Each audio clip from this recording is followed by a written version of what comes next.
जय श्री कृष्ण दोस्तों, एक बार फिर से स्वागत है आपका मेरे यूट्यूब चैनल पर। तो मित्रों, ये 5 बातें जो हर पूजा पाठ करने वाले व्यक्ति को ज़रूर पता होनी चाहिए। धर्म ग्रंथों में पूजा पाठ से संबंधित बहुत सी महत्वपूर्ण बातों के बारे में जिक्र किया गया है। यदि पूजा करते समय इन बातों का ध्यान न रखा जाए तो पूजा का पूर्ण फल जो है आपको प्राप्त नहीं होता है। इसके साथ ही आपकी पूजा मान्य नहीं होती है। इसलिए देवी देवताओं की पूजा करते समय इन बातों को ध्यान में रखना अति आवश्यक होता है। यदि आप कुछ गलतियां करते हैं तो माना जाता है कि आपको शुभ फल के स्थान पर देवी देवताओं के क्रोध का भागी बनना पड़ सकता है। तो दोस्तों, चलिए जानते हैं कि पूजा पाठ करते समय किन किन बातों का आपको ध्यान रखना आवश्यक होता है।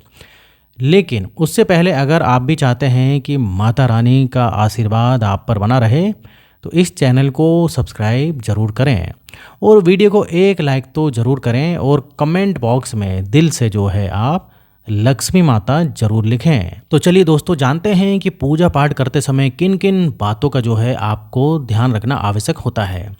नंबर 1, हमेशा भगवान श्री गणेश की आराधना से पूजा प्रारंभ करें। श्री गणेश जी को तुलसी जल चढ़ाने से बचें। भगवान गणेश को तुलसी जो है जल चढ़ाने से दोष लगता है। शिव शंभू को कभी भी केतकी का फूल नहीं चढ़ाना चाहिए। नंबर 2, कुछ लोग अगरबत्ती जलाते हैं। ये बांस की बनी हुई होती है। अगरबत्ती जलाने से पितृ दोष लगता है। शास्त्रों में पूजन विधान में कहीं भी अगरबत्ती का उल्लेख नहीं मिलता है। सब जगह धूप ही लिखा मिलता है।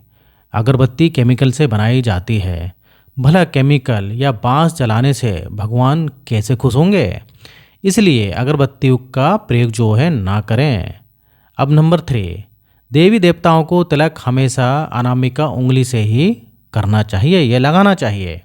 यदि आपने शुद्ध घी का दीपक जलाया है तो उसे बाईं ओर रखें और तेल के दीपक को दाईं ओर रखें। घी के दीपक के लिए सफ़ेद रुई की बत्ती का उपयोग किया जाना चाहिए, जबकि तेल के दीपक के लिए लाल धागे की बत्ती श्रेष्ठ बताई गई है।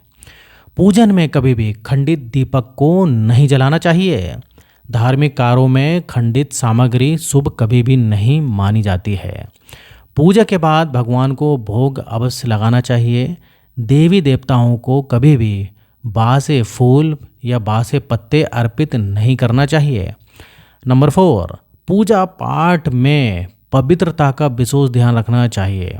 यदि कोई बिना स्नान किए फूल पत्ती तोड़कर भगवान को अर्पित करता है तो ये पूजा में मान्य कभी भी नहीं होता है। तुलसी को कभी भी भूल कर भी बिना स्नान किए या फिर बिना हाथ धोए नहीं तोड़ना चाहिए। इस बात का आप पूरा ध्यान रखें कि जहाँ आपका पूजा स्थल है उसके ऊपर किसी भी प्रकार का भारी सामान या कबाड़ नहीं रखा होना चाहिए। अब अगला 5वें नंबर का जो दोस्तों पॉइंट है वो रहेगा, हिंदू सनातन धर्म में पंचदेव माने गए हैं। प्रतिदिन पूजा करते समय इन पंचदेवों का ध्यान अवश्य करना चाहिए, तभी आपको पूजा का पूर्ण फल प्राप्त होता है। सूर्यदेव, श्री गणेश, माँ दुर्गा, भगवान शिव और भगवान विष्णु को पंचदेव इधर पर कहा गया है। प्रतिदिन पंचदेवों की पूजा करने से आपके घर में शांति और समृद्धि बनी रहती है। अब अगले पॉइंट के बारे में दोस्तों बात करें तो बिना नहाए पूजन करना या भगवान की वंदना करना भी अशुभ माना जाता है। नहा धोकर साफ वस्त्र पहनकर ही पूजा करें। बहुत से लोगों की आदत होती है कि वह नहाकर बिना कपड़े पहने ही पूजा करने लग जाते हैं। ऐसा करना भी सही नहीं माना जाता। पूजन के दौरान धूप या अगरबत्ती जलाने के दौरान माचिस से अगरबत्ती की अग्नि को फूंक मारकर कभी भी ना बुझाएं। इन्हें हाथ से हवा करके ही बुझाएं। शंख आदि को बजाने के बाद उन्हें धोकर रखें। पूजा के कमरे में अशुद्ध वस्तुओं या फिर बेकार का सामान जैसे कि मदिरा, सूखे फूल, मृत व्यक्ति हो जाते हैं उनकी फ़ोटो चित्र लगाना भी जो है अशुभ माना जाता है। अब हम अगले पॉइंट के बारे में बात करें। जब भी आप पूजा कर रहे हों तो ध्यान में रखें कि आपका मुंह पश्चिम दिशा की ओर जो है होना चाहिए और मंदिर या भगवान का मुख पूर्व दिशा की ओर ही हो। इतना ही नहीं, देवी देवताओं की मूर्ति के सामने कभी भी पीठ करके नहीं बैठना चाहिए। इसके अलावा दोस्तों, दीपक को जलाने से प्राणी दरिद्र और रोगी होता है। दक्षिणाभिमुख दीपक को ना रखें। देवी के बाएं और दाहिने दीपक रखें। दीपक से अगरबत्ती जलाना भी दरिद्रता का कारक होता है। दीपक को कभी भी जमीन पर रखकर प्रज्वलित ना करें। ऐसा करने से धन की बर्बादी होती है और घर में अशुभता भी आती है।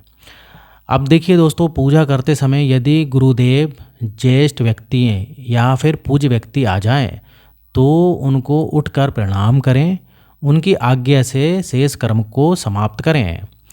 अब दोस्तों, कमल को 5 रात, बिल्वपत्र को 10 रात और तुलसी को 11 रात बाद शुद्ध करके पूजन के कार्य में लिया जा सकता है। अब इसके अलावा शालिग्राम पर अक्षत नहीं चढ़ता। लाल रंग मिश्रित चावल चढ़ाया जा सकता है। और दोस्तों, अगर हम अगले पॉइंट के बारे में बात करें, जहां आप पूज्यों की पूजा होती है और विद्वानों का अनादर होता है, उस घर पर जो है हमेशा खतरा मंडराता रहता है। धन कभी भी नहीं आता है। किसी की जो है मृत्यु भी हो सकती है। तो इस बात का आप ख्याल रखें। इसके अलावा सभी प्रकार की पूजा में चावल विशेष रूप से चढ़ाए जाते हैं। पूजन के लिए ऐसे चावल का उपयोग करना चाहिए जो अखंडित हों, मतलब पूरे चावल हों, यानी टूटे हुए ना हों। चावल चढ़ाने से पहले इन्हें हल्दी से पीला करना बहुत ही शुभ माना जाता है। इसके लिए थोड़े से पानी में हल्दी घोल लें और उस घोल में चावल को डुबोकर पीला किया जाता है। पूजन कर्म में इस बात का विशेष ध्यान रखें कि पूजा के बीच में दीपक बुझना नहीं चाहिए। ऐसा होने पर पूजा का पूर्ण फल जो है आपको प्राप्त नहीं होता है।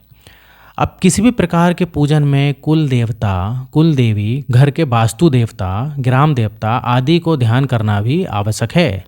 इन सभी का पूजन भी हमको करना चाहिए। पूजन में हम जिस आसन पर बैठते हैं उसे पैरों से इधर उधर कभी भी खिसकाना नहीं चाहिए। आसन को हाथों से ही खिसकाना चाहिए। पूजा में गंदे कपड़े पहनकर ना बैठें। कभी भी गंदे कपड़े पहनकर पूजा नहीं की जाती है। मान्यताओं के अनुसार ऐसा करने से घर में दरिद्रता आती है। पूजा के दौरान मन को पवित्र रखें। कभी भी पूजा करते समय मन को दूषित नहीं रखना चाहिए। कहा जाता है कि पूजा के दौरान मन में बुरे ख्याल रखने से पूजा का फल कभी भी आपको प्राप्त नहीं होगा। पूजा में इस्तेमाल किए गए फूल अगर सूख जाएं तो उन्हें कभी भी फेंके नहीं। सूखे हुए फूलों को किसी पवित्र नदी में प्रवाहित करें। तो दोस्तों, वीडियो इधर ही खत्म होता है। उम्मीद करता हूँ वीडियो पसंद आया होगा। तो वीडियो पसंद आए तो वीडियो को लाइक करिए और इस टाइप से बहुत सारे दोस्तों हम अपने चैनल पर लाते रहते हैं। अगर आपने अभी तक हमारे चैनल को सब्सक्राइब नहीं किया है तो चैनल को सब्सक्राइब कर लें। तो दोस्तों, यहाँ तक वीडियो देखने के लिए आपका बहुत बहुत धन्यवाद।